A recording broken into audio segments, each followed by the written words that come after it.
آج کے درس میں انشاءاللہ ہم سورۃ الشعراء کا خلاصہ سماعت کریں گے۔ اعوذ باللہ من الشیطان الرجیم، بسم اللہ الرحمن الرحیم۔ طاسیم تلک آیات الکتاب المبین لعلک باخع نفسک الا یکونوا مؤمنین۔ یہ سورۃ الشعراء ہے اور یہ مکی سورت ہے۔ اس سورت کے اندر کئی مضامین پر گفتگو کی گئی۔ سب سے پہلے اللہ کے رسول صلی اللہ علیہ وسلم کو تسلی دی گئی ہے کہ مشرکین مکہ کا جو آپ پر اعتراض ہے یہ کوئی نیا نہیں ہے۔ آپ سے پہلے جتنے بھی انبیاء کو، جتنے بھی رسولوں کو اللہ رب العالمین نے ان کی قوموں کی طرف بھیجا تو تمام نبیوں کو ان کی قوموں نے ستایا ہے، جھٹلایا ہے، تکذیب کی ہے، گالیاں دی ہے، مختلف قسم سے القاب سے ملقب کیا ہے۔ تو آپ پر جو اعتراض کرتے ہیں تو کوئی یہ نیا نہیں ہے۔ دوسری چیز، اس صورت کے اندر میں اللہ رب العالمین نے 7 اقوام کا ذکر فرمایا ہے، یعنی 7 قوموں کا ذکر کیا ہے کہ اللہ رب العالمین نے ان کی طرف رسولوں کو بھیجا، لیکن ان قوموں نے رسولوں کی تکذیب کی تو اللہ رب العالمین نے عذاب بھیج کر کے انہیں ہلاک کر دیا، برباد کر دیا۔ ایک پیغام یہ بھی ہے، آخر میں اللہ کے رسول صلی اللہ علیہ وسلم کو کچھ احکامات اللہ رب العالمین نے دیے ہیں جن پر آپ نے حکم فرمایا اللہ نے کہ آپ اس پر عمل کرتے رہیں۔ طاسیم تلک آیات الکتاب المبین، یہ سورت قرآن کریم کی آیتیں ہیں جو ہر بات کو بیان کرتا ہے۔ شاید آپ اپنی جان کو ہلاک کر لیں گے اس غم میں کہ کفار ایمان نہیں لاتے۔ نبی کریم صلی اللہ علیہ وسلم کو اس آیت کریمہ کے اندر میں اللہ نے نصیحت کی کہ اگر مشرکین مکہ آپ پر، قرآن کریم پر ایمان نہیں لاتے ہیں تو کیا آپ اس غم میں اپنے آپ کو ہلاک کر لیں گے، اپنے آپ کو برباد کر لیں گے؟ نہیں، آپ کا کام ہے اللہ کے پیغام کو لوگوں تک پہنچا دینا، یعنی کہ آپ کا کام صرف اور صرف تبلیغ کرنا ہے، اسے انجام تک پہنچانا، یہ اللہ رب العالمین کا کام ہے۔ اللہ نے یہ بھی فرمایا کہ اگر ہم چاہیں تو انہیں مجبور کر دیں گے اس بات پر کہ وہ ایمان لے آئیں، لیکن نہیں، ہم یہ بھی چاہیں تو آسمان سے فرشتوں کو نازل فرما دے کسی پہاڑ کے اوپر میں، جو اس بات کی تصدیق کرے کہ محمد رسول اللہ صلی اللہ علیہ وسلم اللہ کا رسول ہے، اور جو پیغام وہ لوگوں کو تک پہنچا رہا ہے یہ اللہ کا پیغام ہے۔ لیکن نہیں، آپ کا کام ہے صرف اور صرف تبلیغ کر دینا، اور بقیہ ہدایت دینا نہ دینا یہ اللہ رب العالمین کا کام ہے۔ اس کے بعد آگے ذکر ہوا، اللہ رب العالمین نے موسیٰ علیہ السلام کا ذکر فرمایا، اذ نادى ربک موسیٰ ان ائت القوم الظالمین۔ موسیٰ رب کو ان کے رب نے پکارا کہ آپ ظالم قوم کے پاس جائیے۔ ظالم قوم کون تھی؟ فرعون۔ فرعون مصر کے بادشاہ کا لقب ہے۔ حضرت موسیٰ علیہ السلام کے زمانے میں جو فرعون تھا، جو بادشاہ تھا، اس کا نام رامسیس یا راماسیس تھا۔ اللہ رب العالمین نے موسیٰ علیہ السلام کو کہا کہ آپ ظالم قوم کے پاس جائیے، یعنی کہ فرعون کے پاس جائیے۔ تو موسیٰ نے کہا وَيَضِيقُ صَدْرِي وَلَا يَنْطَلِقُ لِسَانِي إِلَىٰ ہارون۔ اللہ رب العالمین میرا سینہ تنگ ہے، میری زبان کے اندر میں وہ فصاحت نہیں ہے، آپ میرے ساتھ میرے بھائی ہارون کو بھیج دیجیے، کیونکہ ہارون علیہ السلام کی زبان بڑی فصیح تھی۔ وہ لوگوں کے درمیان جب ہم کلام ہوتے تھے تو لوگوں کو بہت اچھی طریقے سے ان کی گفتگو سمجھ میں آتی تھی۔ تو اللہ نے موسیٰ علیہ السلام کے ساتھ ان کے بھائی ہارون کو وزیر بنا کر کے بھیج دیا۔ جب دونوں بھائی پہنچتے ہیں مصر کے بادشاہ فرعون کے پاس تو کیا کہتا ہے؟ قال الم نربک فینا ولیدا ولبثت فینا من عمرک سنین۔ اچھا، تمہاری زندگی کا بیشتر حصہ ہمارے گھر میں گزرا ہے، اور آج تو چند دنوں کے لیے باہر گیا ہے تو ہمیں بتلا رہا ہے کہ رب کون ہے، کس کی عبادت کرنی چاہیے۔ الم نربک فینا ولیدا ولبثت سنین من عمرک سنین۔ اس کے بعد ایک ٹون کستا ہے فرعون، ٹون کستا ہے کس پر؟ موسیٰ علیہ السلام پر۔ کیا ٹون ہے؟ اچھا، تو وہی ہے نا جس نے ایک قبطی کو ایک گھونسا مار کر کے ہلاک کر دیا تھا؟ تو ہی ہے نا؟ یہ ٹون کسنا. اور فعلت فعلتک التی فعلت وانت من الکافرین، تو وہی ہے نا جو یہ کام کیا تھا، ایک قبطی عیسائی کو مار دیا تھا تو نے، یہ ٹون کسا. موسیٰ علیہ السلام نے اعتراف کیا، قال فعلتها اذا وانا من الضالین، ہاں میں نے ایسا کیا لیکن ہم بھٹک گئے تھے. اس آیت کریمہ کے ضمن میں مفسرین لکھتے ہیں کہ اعتراف بالخطأ شیمۃ الکبار، اپنی خطا کا اعتراف کر لینا یہ بڑے لوگوں کی پہچان ہے. غلطی ہو نہ ہو، اور اگر غلطی ہو بھی گئی ہے تب بھی اعتراف جرم کر لیا، اور نہیں بھی ہوئی ہے تو چلو بات ختم کرو، میں تم سے معافی مانگتا ہوں. یہ شیمۃ الکبار. مفسرین کہتے ہیں کہ یہ قرآن کا بیان ہے کہ اپنی غلطی کو تسلیم کر لینا، اعتراف کر لینا، یہ بڑے لوگوں کی پہچان، اور اس پر ضد پر، ہٹ دھرمی پر اٹل ہو جانا، یہ بہت ہی حقیر درجے کے لوگوں کا کام. قال فعلتها اذا وانا من الضالین، ہاں میں نے ایسا کیا لیکن میں بھٹک گیا تھا. اس کے بعد موسیٰ اور فرعون علیہ السلام کے درمیان وہ مکالمہ ہوتا ہے جو مکالمہ ہم اور آپ بارہا سنتے ہیں. پھر موسیٰ علیہ السلام کے مقابلے میں فرعون نے جادوگروں کو اکٹھا کرتا، فجمع السحرة لمیقات یوم معلوم، جادوگروں کو اکٹھا کیا فرعون نے. تو جادوگروں نے کیا کہا؟ قالوا بعزت فرعون انا لنحن الغالبون، فرعون کے عزت کی قسم ہم ہی غالب رہیں گے.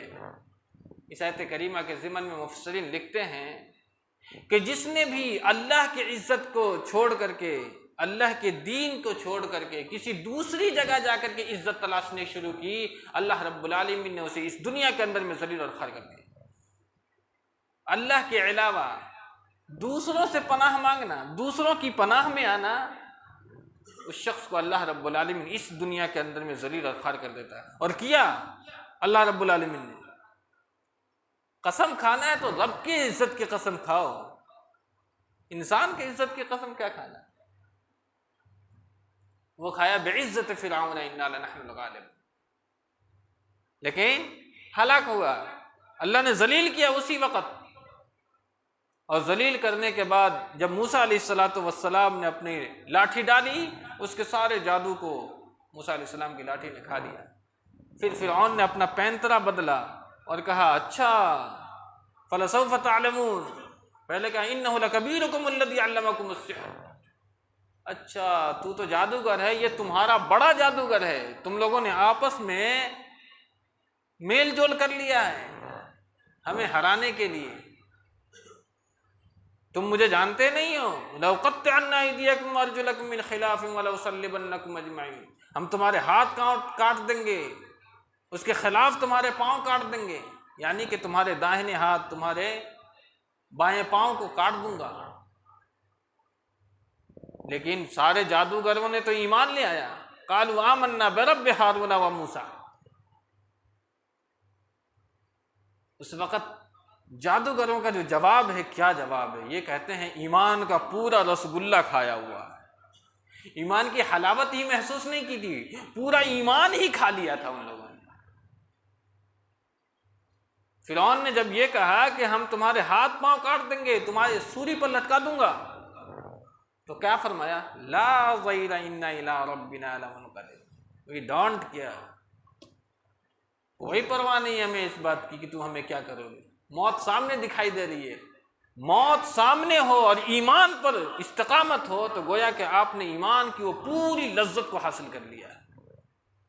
اس وقت تمام جادوگروں نے یہ کہا تھا قالوا لا ضیر انا الی ربنا منقلب، کوئی فرق نہیں پڑتا تم ہمارے ساتھ کیا کرو گے. دنیا کا سزا یہ تو بہت ہی مختصر ہے، عارضی ہے، اس کی جزا تو اللہ رب العالمین ہمیں قیامت کے دن دے گا. اس کا آگے پھر ذکر کیا اللہ رب العالمین نے موسیٰ علیہ السلام کا ہی ایک واقعہ کہ جب موسیٰ علیہ السلام نے اپنی قوم کو لے کر کے فرعون سے جب باہر چلی گئی تو سامنے دریا آ گیا. تو فرعون سے بچ کر کے موسیٰ کے پیچھے پیچھے جو موسیٰ علیہ السلام کی قوم گئی تھی، سامنے سمندر ہے، پیچھے فرعون کی پوری ٹیم، پورا لشکر. کہا قال اصحاب موسیٰ انا لمدرکون، موسیٰ کے ساتھیوں نے کہا کہ اب تو ہم پکڑے گئے۔ نبی کا جواب دیکھیں، نبی ایسے نہیں کہا کہ اللہ بچائے گا، معی ربی سیہدین، میرا رب میرے ساتھ ہے، میرا رب میرے ساتھ ہے۔ یہ نہیں کہا کہ میرا رب بچائے گا، ارے رب ہی ساتھ میں ہے تو رب خود ہماری حفاظت کرنے کے لیے کافی ہے۔ یہ ہے توکل کا وہ اعلیٰ مقام جو نبیوں سے ہمیں سیکھنے کو ملتا ہے۔ یہی واقعہ اللہ کے رسول صلی اللہ علیہ وسلم کے ساتھ آیا۔ جب آپ غار ثور میں تھے تو حضرت ابوبکر صدیق رضی اللہ تعالیٰ عنہ نے کہا تھا، اللہ رب کے رسول صلی اللہ علیہ وسلم، دشمن اگر اپنے قدم کی طرف نگاہ مارے گا تو ہمیں دیکھ لے گا۔ اللہ کے نبی نے فرمایا تھا، لا تحزن ان اللہ معنا، غم نہ کرو، رب ہمارے ساتھ ہے۔ نبی کا یہ توکل ہوتا ہے۔ اس کے بعد اللہ تو حکم دیا، اضرب بعصاک البحر، سمندر پر مار اپنی لاٹھی، راستہ تو رب دے گا۔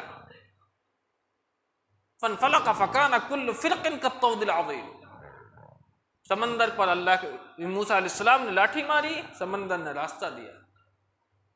موسیٰ علیہ السلام اور آپ کی قوم سمندر سے پار ہو گئی۔ ثم اغرقنا الآخرین، دوسری قوموں کو اللہ نے ہلاک کر دیا۔ کس کو؟ فرعون اور اس کی پوری لشکر کو اللہ رب العالمین نے اسی بحر قلزوم کے حوالے کر دیا۔ بحر قلزوم کے میں ایک کنارہ ہے جسے بحر احمر کہا جاتا ہے، اسی جگہ فرعون کو ہلاک کیا گیا تھا۔ اس کے آگے ذکر کیا جا رہا ہے حضرت ابراہیم علیہ السلام، اور اللہ خود کہہ رہا ہے اپنے پیارے رسول سے، محمد صلی اللہ علیہ وسلم سے، کہ اے میرے رسول، وَاتْلُ عَلَيْهِمْ نَبَأَ ابراہیم، ارے ابراہیم علیہ السلام کے بارے میں کچھ بتاؤ لوگوں کو، اپنی قوم کو بتلاؤ، باخبر کرو۔ حضرت ابراہیم علیہ السلام کی زندگی کے تو بے شمار واقعات ہیں، بڑے بڑے کارنامے، انسان کتنا بیان کرے گا، لیکن نبی نے کیا بیان کیا؟ اذ قال لأبیہ وقومہ ما تعبدون، توحید بیان کی۔ تو معلوم ہوتا ہے کہ زندگی میں اگر سب سے بڑا کردار ادا کرنا ہے اور کارنامہ، تو اپنی زندگی میں لوگوں کو توحید کی دعوت دینا، یہ سب سے بڑا کارنامہ ہے۔ یہ میسج، یہ پیغام اس آیت کریمہ سے ملتا ہے، وَاتْلُ عَلَيْهِمْ نَبَأَ ابراہیم اذ قال لأبیہ وقومہ ما تعبدون قالوا نعبد اصناما فنظل لها عاکفین۔ انہوں نے کیا کہا؟ یعنی ان کے باپ نے کہا کہ ہم تو بتوں کی عبادت کرتے ہیں اور انہی کی مجاوری کرتے ہیں، اور یہ چیز ہم اپنے باپ دادا سے کرتے ہوئے آ رہے ہیں۔ قالوا وجدنا آباءنا كذلك يفعلون۔ اس کے بعد ابراہیم علیہ السلام نے کہا فإنهم عدو للہ رب العالمین، تو میرے بھی دشمن ہو، جو اللہ کا دشمن ہو میرا بھی دشمن، یہ دشمن ہو تو۔ اس کے بعد آگے اللہ کی توحید بیان کی جا رہی ہے، الذی خلقنی فہو یہدین، وہی اللہ ہے جس نے مجھ کو پیدا کیا ہے اور وہی مجھے سیدھی راہ پر چلا رہا ہے۔ والذی هو یطعمنی ویسقین، وہی مجھے کھلاتا ہے اور وہی مجھے پلاتا ہے۔ وَإِذَا مَرِضْتُ فَهُوَ يَشْفِينِ، اور جب میں بیمار ہوتا ہوں تو وہی شفا دیتا ہے۔ دوسروں کی جگہ جا کر کے شفا تلاش نہ کرو۔ رب کا خلیل کہتا ہے کہ میں جب بیمار ہوتا ہوں تو میرا رب مجھے شفا دیتا ہے، تو شفا دینے والی ذات رب کی ہے۔ کوئی پیر، کوئی مرشد، کوئی ولی تمہیں شفا کے راستے سے ہمکنار نہیں کر سکتا ہے۔ شفا دینے والی ذات اللہ رب العالمین۔ اور اس سے یہ بھی ایک پیغام ملتا ہے کہ اگر کسی کے ہاتھ کٹ گئے، پاؤں کٹ گئے، کسی کو کینسر ہو گیا، کوئی بڑی بیماری کے اندر میں مبتلا ہو گیا، تو اس کا یہ مطلب نہیں ہے کہ رب اس سے اس کا ناراض ہے، یہ مطلب نہیں ہے بالکل۔ اگر کسی بیماری کے اندر میں یہ شخص مبتلا ہے تو اس کا یہ مطلب کبھی بھی نہیں ہو سکتا ہے کہ اس کا رب اس سے ناراض ہے، اس لیے کہ یہاں خلیل کہہ رہا ہے ابراہیم علیہ السلام کے وَإِذَا مَرِضْتُ فَهُوَ يَشْفِينِ، جب میں بیمار ہوتا ہوں تو وہ مجھے شفا دیتا ہے۔ تو رب کا خلیل بھی بیمار ہوتا ہے، تو بیماری یہ اللہ کے ناراض ہونے کی دلیل بالکل نہیں بن سکتی۔ وَالَّذِي يُمِيتُنِي ثُمَّ يُحْيِينِ، وہی ہے جو مجھے موت دیتا ہے اور وہی ہے جو مجھے دوبارہ زندگی عطا کرے گا۔ وَلَا تُخْزِنِي يَوْمَ يُبْعَثُونَ، رب سے دعا مانگے اللہ رب العالمین، اس دن جس دن تو اٹھائے گا مجھے رسوا مت کرنا، مجھے رسوا مت کرنا۔ یوم لا ينفع مال ولا بنون، جس دن کوئی بیٹا نہ مال، کوئی بھی کام آنے والا نہیں، کام صرف اس دن تمہارے اعمال آئیں۔ اس کے آگے قوم نوح کا ذکر کیا گیا ہے، اس کے بعد قوم لوط، پھر موسیٰ علیہ السلام کا ذکر ہے، اس کے بعد پھر قوم لوط کا ذکر آیا۔ حضرت لوط علیہ السلام کو جب اللہ نے ان کی قوم کی طرف بھیجا تو قوم لوط ایک بہت ہی بری بیماری کے اندر میں مبتلا تھی، ایک ایسا جرم، ایک ایسا گناہ جو اس سے پہلے کسی بھی قوم نے نہیں کیا تھا، ہم جنس پرستی، اپنی شہوات کو اپنے ہی جنس والوں سے پوری کرنا، یہ وبا قوم لوط کے اندر میں موجود تھی۔ حضرت لوط علیہ السلام نے ڈرایا اپنی قوم کو، لیکن قوم نہیں مانی، تو کیا کہا؟ انی لعملکم من القالین، میں تمہارے اس عمل سے نفرت کرتا ہوں۔ اس کا یہ مطلب ہوتا ہے کہ اگر آپ کہیں پہ دیکھیں کوئی گناہ کا کام ہو رہا ہے، کوئی خلاف شرع کام ہو رہا ہے، تو آپ اسے منع کریں، اور اگر وہ نہیں مانتا ہے تو آپ اپنی بیزاری کا اعلان کریں، انی لعملکم من القالین، میں تمہارے عمل سے بالکل نفرت کرتا ہوں، جو قوم لوط کے بارے میں حضرت لوط علیہ السلام نے اپنی قوم سے کہا تھا۔ جب آپ بیزاری اختیار کریں گے تو جب رب کا عذاب آئے گا تو آپ کو نہیں پکڑے گا، اس لیے کہ آپ نے بیزاری کا اعلان کیا، آپ نے اسے پسندیدہ نہیں مانا ہے، اور آپ کے پاس وہ طاقت نہیں تھی جو آپ اپنی طاقت کے بلبوتے پہ اسے ختم کرنے کا ارادہ کرتے۔ اس کے بعد اللہ رب العالمین نے قوم لوط کو بھی ہلاک کیا۔ پھر قوم شعیب کا ذکر کیا اللہ رب العالمین۔ قوم شعیب کے اندر میں دو بیماریاں تھیں، ایک تو وہ ناپ تول میں کمی کرتے تھے، ولا وَأَوْفُوا الْكَيْلَ إِذَا كِلْتُمْ وَزِنُوا بِالْقِسْطَاسِ الْمُسْتَقِيمِ، پیسہ پورا لیتا تھا لیکن سامان کم تول کے دیتا تھا۔ یہ بیماری آج اس دور کے اندر میں خوب زور و شور سے آ گئی۔ اب مارکیٹ سے اگر 1 کلو سامان خرید کے آئیں تو اپنے گھر وزن کریں تو وہ 800 گرام ہوتا ہے۔ اس وبا، اس جرم کے لیے اللہ رب العالمین نے قوم شعیب کو ہلاک کر دیا، اور ایسے عذاب سے دیا کہ انسان کا دل دہل جائے۔ اور دوسرا کیا تھا؟ وَلَا تَبْخَسُوا النَّاسَ أَشْيَاءَهُمْ وَلَا تَعْثَوْا فِي الْأَرْضِ مُفْسِدِينَ، کسی کی مجبوری کا ناجائز فائدہ اٹھانا، کسے مجبور کر دینا، اور مجبوری میں جس شے کی قیمت 2 لاکھ ہے اسے 1 لاکھ میں اسے بیچنے پر مجبور کر دینا۔ وَلَا تَبْخَسُوا النَّاسَ أَشْيَاءَهُمْ، یہ دونوں بیماری قوم شعیب کے اندر مبتلا تھی، اور یہ دونوں ہی بیماری اسلام کے اندر میں ناپسندیدہ ہے۔ اگر اس طریقے کا کوئی کردار کرتا ہے تو اسے بہت سخت سزا دی جائے گی، وہی سزا جو اللہ نے قوم شعیب کو دی تھی۔ اس لیے انسان کو ہمیشہ بچ کے رہنا چاہیے، اور اللہ نے ان تمام چیزوں میں ایک بات کہ ان فی ذلک لآیہ وما کان اکثرهم، یہ سب اللہ رب العالمین کی نشانیاں ہیں، لیکن اکثر لوگ ایمان لانے والے نہیں ہیں۔ باری تعالیٰ سے دعا کرتے ہیں رب العالمین ہمیں آپ کو نیک عمل کرنے کی توفیق عطا فرمائے۔ آمین، وآخر دعوانا الحمدللہ رب العالمین۔